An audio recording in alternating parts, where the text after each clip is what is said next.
it out with non-free software. Okay, now we can continue. Oh, it was you. I picked you. What is your current view about building something like the Lisp machine on generic hardware? I'm sorry, I couldn't really understand the words you said. If you want to, you have talked before about building something like the Lisp machine on ordinary general hardware. Oh, well, I decided that that would be too inefficient, and therefore I rejected the idea. But now, then you argue that you want an operating system and then build something like the Lisp machine on top of it. Well, okay, yeah, well, I'd like to have a Lisp system. Unfortunately, well, we do have some Lisp systems. You know, we have a scheme interpreter, and there is GNU Common Lisp. It needs work. It only supports Common Lisp version 1. So if you're interested in getting us better Lisp support, please volunteer, either help with GNU Common Lisp or help with Guile. But all I can do is wait for people who want to do the work. Do you know about their fault if he compares himself to the open source movement with free software? I don't know. You'd have to ask him. Because he issued his program Perl with 2 different licenses. One is the artistic license. That's an unrelated question. You see, both movements endorse use of the GPL. And both movements also say it's legitimate to use the BSD license. Both movements say that the Perl license is legitimate. So really, though, the difference between the movements is primarily not a matter of licenses. It's primarily a matter of the reasons we give. There was somebody over there? Where do you put the line between hardware and software when it comes to firmware, for example? Well, as I said, it's a gray area, so you've got to find some place to draw the line, and I don't think it's worth worrying too hard about little movements in the line. Is there a project to create some free hardware? There are such projects, and I think there's a link somewhere on www.gnu.org, although I'm not sure where. But I think that's not terribly important, and the reason is these moral issues become important when you can easily copy something, and when you can easily modify it and then make copies of the modified version. Now, you can, if you have a hardware design, you can easily copy and modify that, but turning it into hardware is not easy. So, because of that, it's, you know, am I allowed to copy this computer? Well, I don't have a copier that will copy it, so it doesn't make any difference. You know, in Star Trek, you know, if I had a transporter on hand and I could I could modify some switches to make it duplicate things instead, then I think that whether I'm allowed to copy my computer is a very important moral issue. And whether I'm allowed to copy the food that I just bought and the car and so on, all those things would be important issues. But since we don't have car copiers, it's not an important moral issue today. You know, in the age of the printing press, when copies of information could only be made efficiently through mass production with specialized, expensive equipment, copyright did not raise an important ethical issue because it was only a restriction on publishers. It was a kind of industrial regulation. The reason why it now creates moral issues that affect our way of life is that now we have technology that permits all of us to do this kind of copying. So copyright is now a restriction on everybody's way of life. However, for material physical objects, those are still in the state of affairs like books in the age of the printing press, where it takes a factory to make them. And so, you know, the question of whether we're allowed to copy them doesn't really have a practical difference. And whether we're allowed to modify them, well, actually, yes, we are allowed to modify them. You know, if I own a computer, I'm allowed to modify it, except that it's pretty impractical to modify the internals of a chip. Even if you manufactured the chip, you work for the company that made the chip, you can't change it. It just can't be done. Does that mean that you have exactly the same views on all intellectual property? I don't believe you should use the term intellectual property. It's too big a generalization. It encourages you to, it's an invitation to bad, sloppy thinking. Because patents and copyrights are so different from each other that almost everything is different. Hardly anything is similar. So you should never try to treat them both together.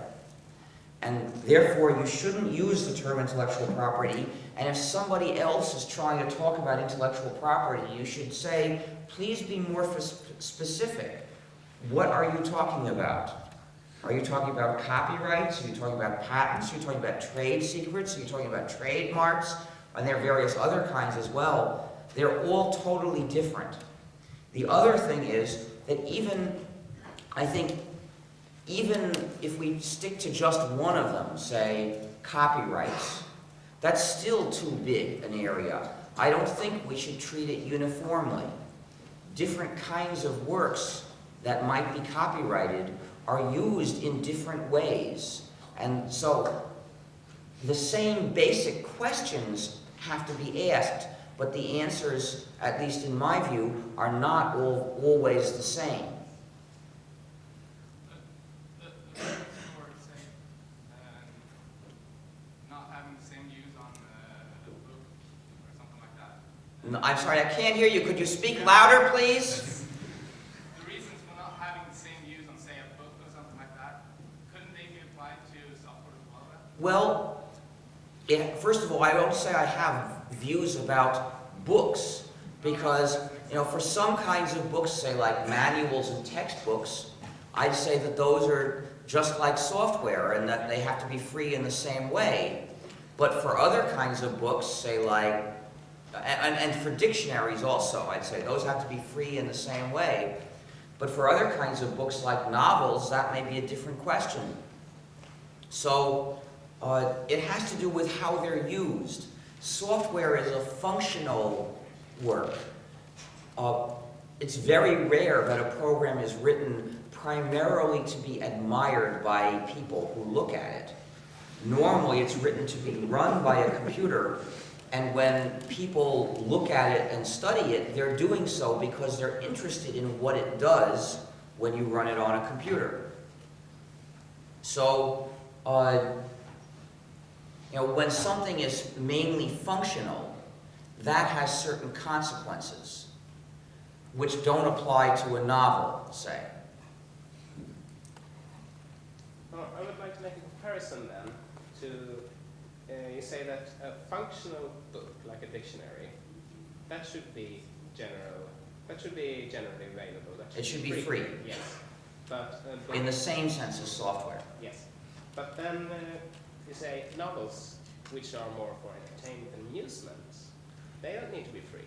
Or maybe the definition of free that's appropriate for a novel would be different from the criterion of free for a program or a manual.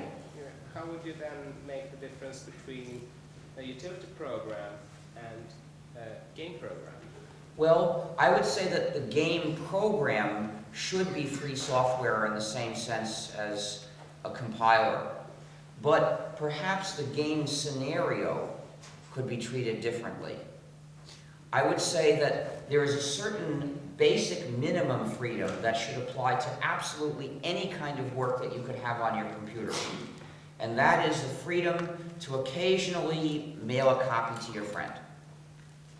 That kind of private, non-organized redistribution is the absolute minimum, because any attempt to take that away from people becomes oppressive and requires a police state to enforce it.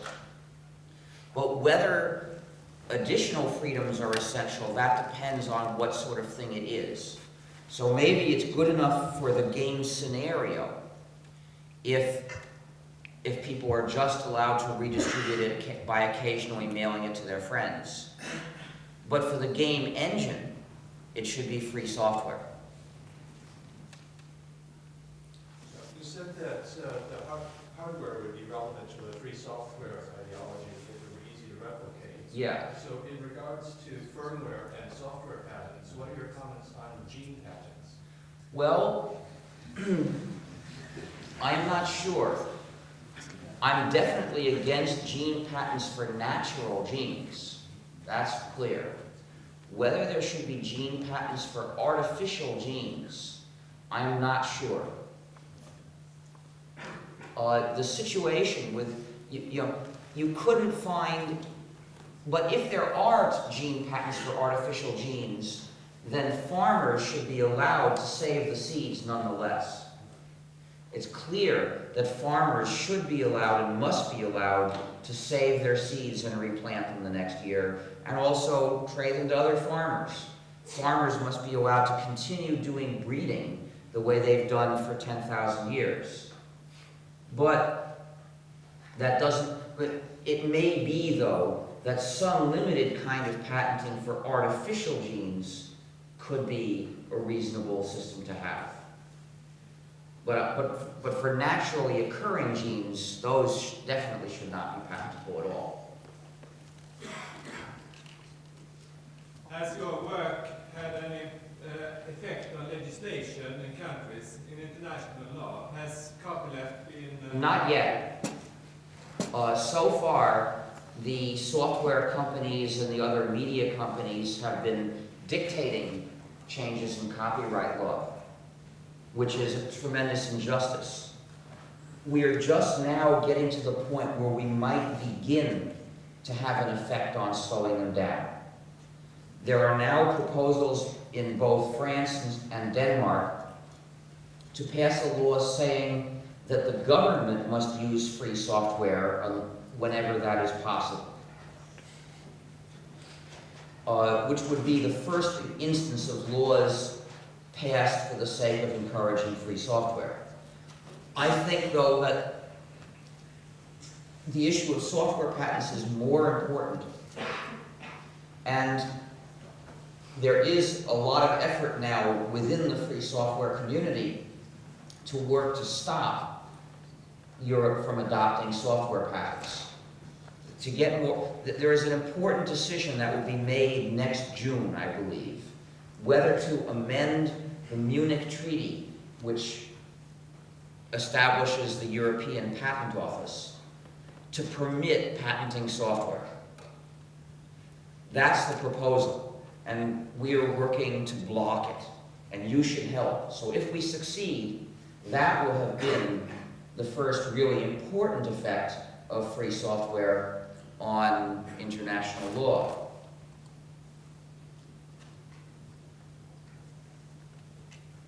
How have you managed to control software quality and interoperability within the GNU project? Well, for the most part, everybody working on free software tends to recognize that the users want it to be able to work with other software. So they tend to try to support interoperability.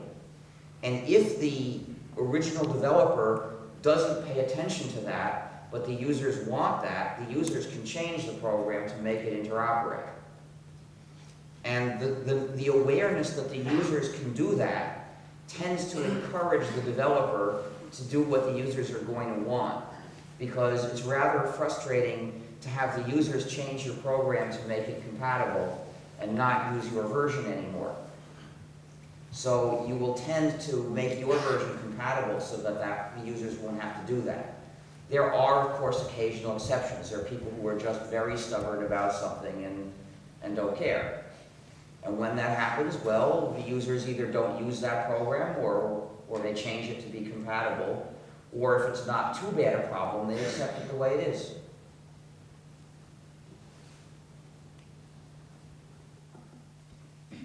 And as far as within the GNU project specifically, well, if I find out about a lack of interoperability or lack of coherence between two parts of the GNU project, I think about it and I ask one or both of the maintainers to make some changes. Because they're working for the GNU project, they're supposed to listen. Because they're not independent projects, they're part of one larger project. Is that what groups call the chief programming team model? I don't know. The other night when I looked at all these Linux distributions, it came to my mind that even the free software movement have to get money some way. Yeah. And, Well, actually, it helps, but it's not absolutely necessary. yes, but I thought maybe it could be organized in some way. Maybe it should be done, I have to say this, but it came to my mind that there's a lot of proprietary software in each distribution. Yeah, it's really They sad. make money on the free software, and they say you're paying for the proprietary software. No, that's not true. They don't say that. You're paying for the whole thing. Oh, yeah, okay. But that's the impression you get. But Well, actually, I'm interested in what you just said. If there is something specific on one of these distributions which says that you're paying for this added proprietary software, then I would like you to email me a description of, which product is it and what exactly did they say, because I want to complain to them. But continue. yeah, let's say you organize it in this way, that you allow people to contribute to a free software CD by just the binaries, but tell them that in half a year you have to give us also the software. The source code. That way they could earn money and we could still get more Well, free software. we can't do that because basically we can't endorse any program that isn't. We can't endorse the program today if it isn't free software today. Our principle is that if you get the program, you should get the source code. Now, I've already explained how I'm willing to wait a year for it to become free software. I'd rather have that than have it never be free software. But during that year, I won't distribute the program. No, but formerly you said it doesn't matter how fast we do it. The main thing is getting it moving in the right direction. And some things could be very difficult to get from just free software. You need a company behind it might be. organizing. Actually, I'm not convinced of that. I don't think that there is any project that needs a company behind it. We have done some very big projects and some very hard projects. However, I will agree that having companies contributing is useful, that there will probably get more projects done if companies are contributing. And if there are going to be some companies that will make the program non-free for the first year, I recognize that ultimately they will contribute. But I won't distribute or recommend the new versions which aren't free yet. I will only recommend and distribute the versions that have become free. Because we have to practice what we preach. There's too much willingness to compromise any possible principle, never hold any kind of line. And the problem is, if you do that, you don't teach anybody to stand firm about anything. And then they compromise away the whole goal. A more personal question. Do you still get to code? No. No, I found somebody else to maintain Emacs a few months ago. And so now I have no programming responsibility. Once in a while, I do a little bit of programming on Emacs. It's fun. But I don't have time for it very much.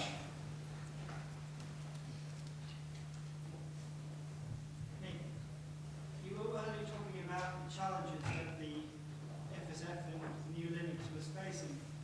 And you didn't mention that Microsoft is getting pretty pissed off with the fact that it's stealing market shares from them. Well, yes, Microsoft threatens to use secret file formats, secret communication protocols, and software patents to hurt us. However, in fact, they were doing that for other reasons anyway.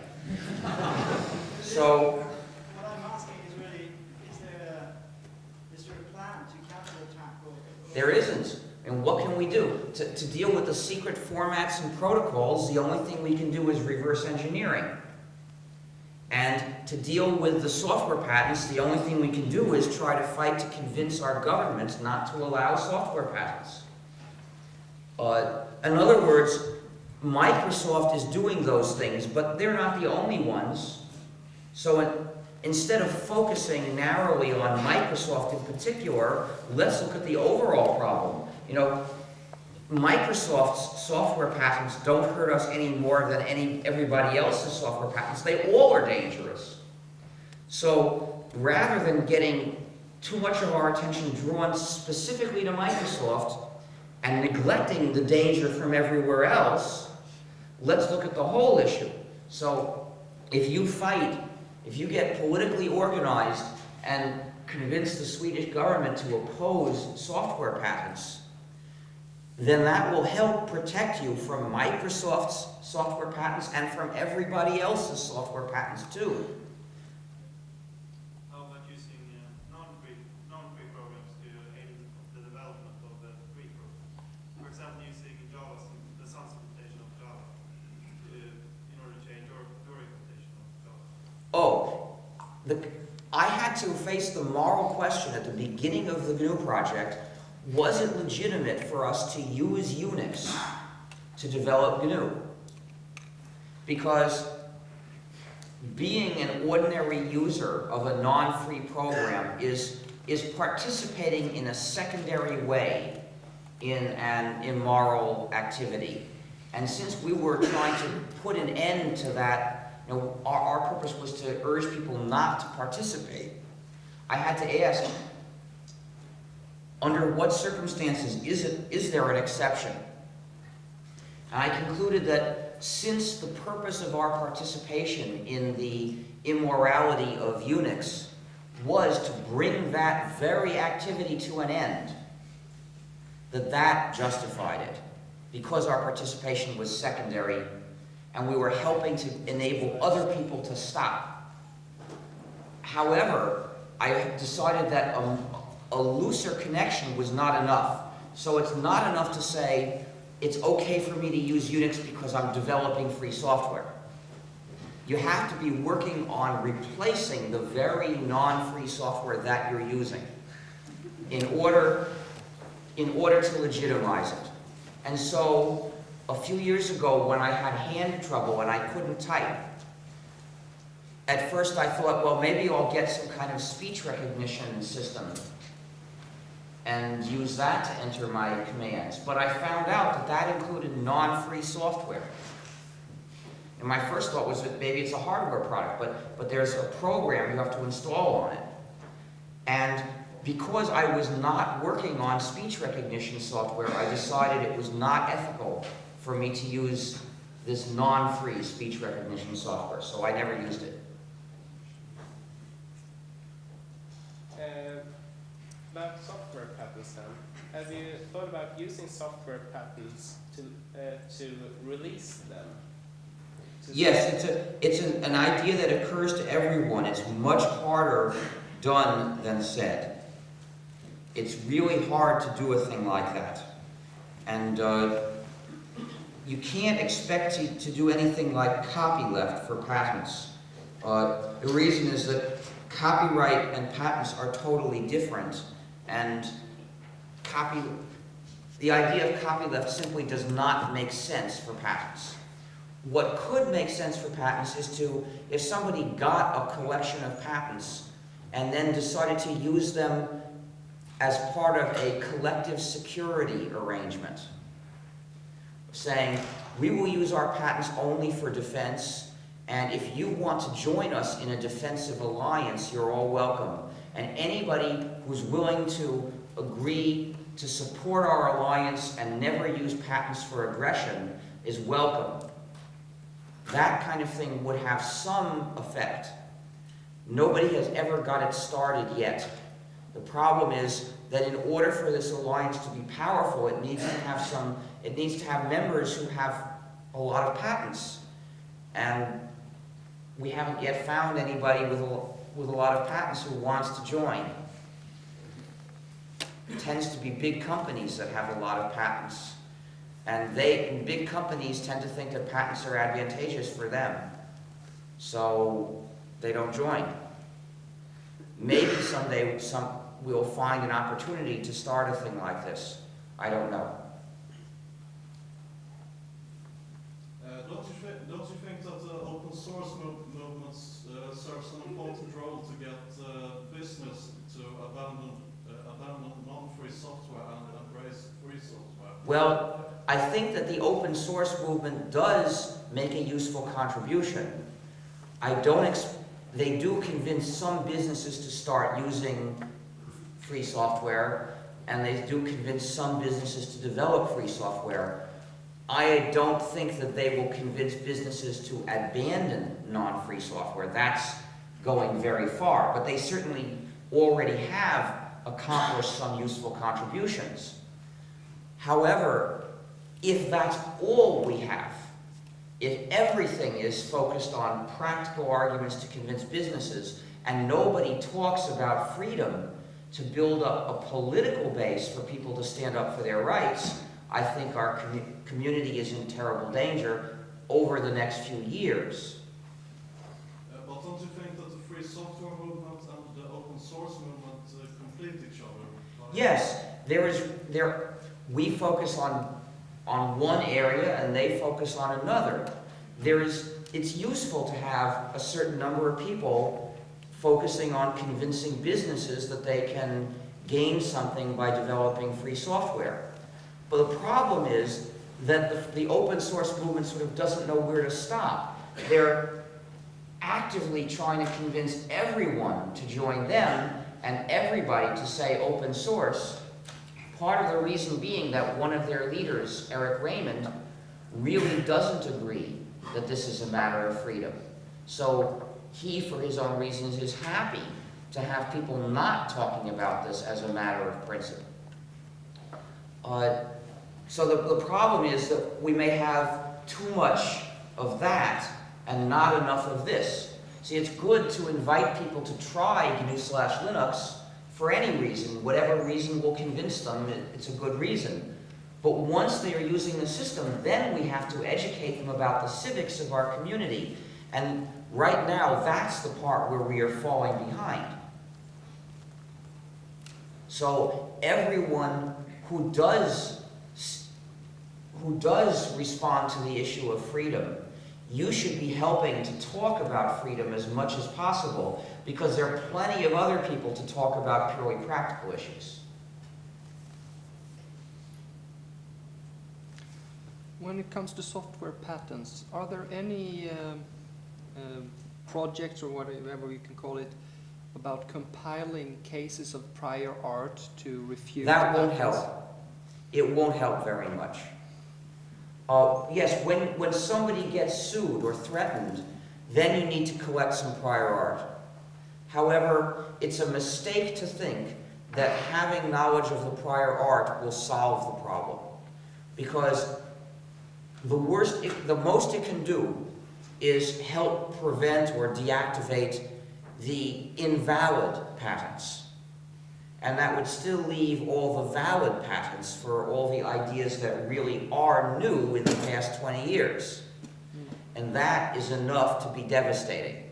Yes. So we must never get distracted by the issue of prior art into ignoring the danger posed by valid software patents. It's much more effective to work on convincing governments to reject software patents in places like Europe, where there's a chance of doing that. So forget about prior art and help fight to stop the change in the Munich Treaty.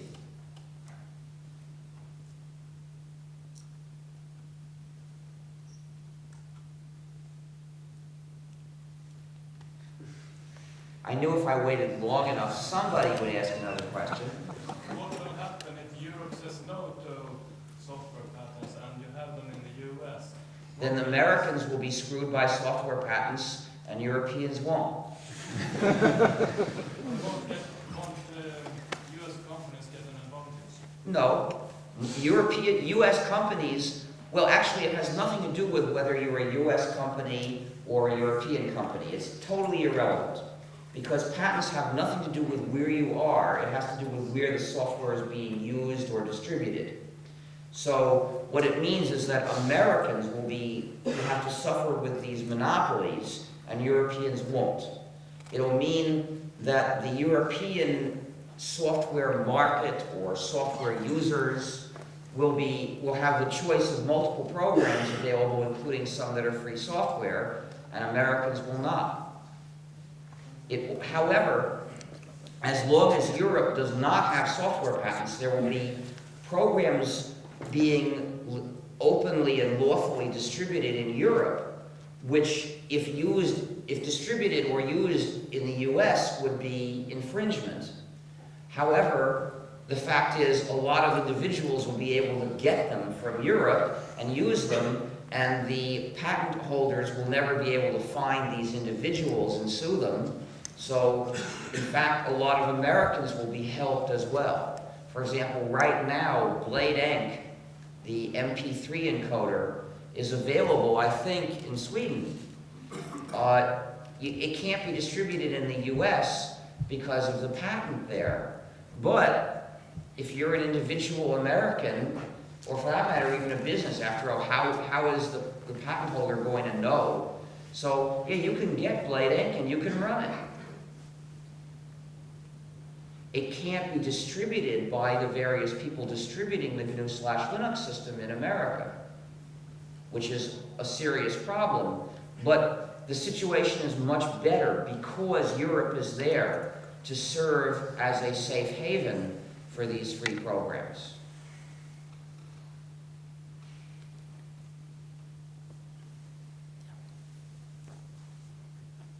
But the idea flow, if you have an idea, would you be afraid of big companies keeping developing for themselves, never letting... I'm sorry, why would I be afraid of this? I publish my ideas. They're available to big companies and small ones. So what is this strange assumption you're making? I mean, the other way around. I mean, the big companies holding their ideas when they can't take a patent on them, when they can't... I'm sorry, I can't hear you. When they what? When they can't take a patent on them, or when they can't say this is worth this amount of money, what keep them from just keeping the patent within the walls? And It doesn't matter that much.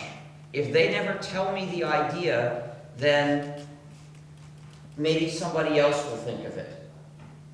But a lot of these ideas are obvious. You know, once you see the product, at least, when a feature is patented, the fact is, if they're going to put this feature in some product, everybody who uses the product is going to see the feature. There's no possibility of keeping it secret.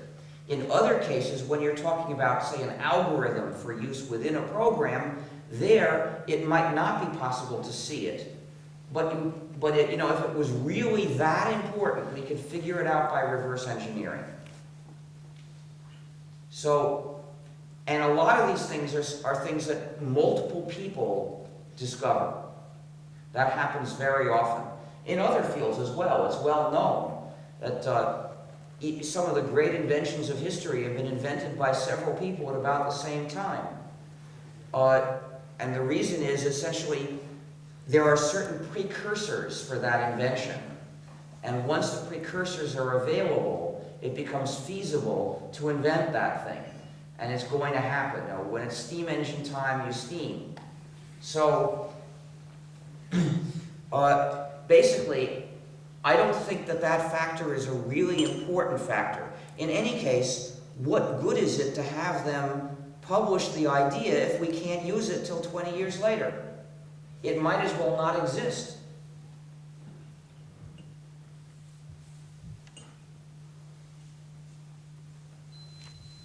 In fact, it's worse than that, because if it didn't exist, proprietary software wouldn't be using it. But if it exists and it's patented, then there's proprietary software using it, and free software cannot use it, so it acts as encouragement for people to give up their freedom and not use free software. So I'd rather that they kept it a secret personally, or that they dropped it in a hole in the ground and covered it over.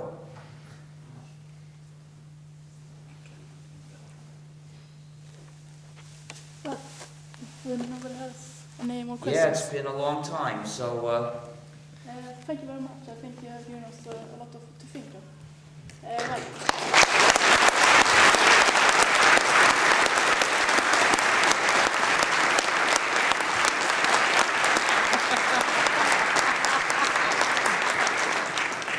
Ja. Lite information innan ni går ut. De här papperna som vi pratade om, de finns där ute på bordet. Det kommer att säljas lite t-shirtar, lite märken och lite andra saker, böcker. Om man väntar en liten stund. Dessutom så kommer det säkert finnas möjlighet att bli medlem i DF om man inte redan är det där nere. we have these stickers. Let's take them. All these things should be up at the table there. I saw that. Okay, take these stickers, as many as you've got a use for. And a good use for them is putting them anywhere where they will stay permanently or for some substantial period of time so people might see them. If we could bring these up, let's bring them up now. Let's bring them.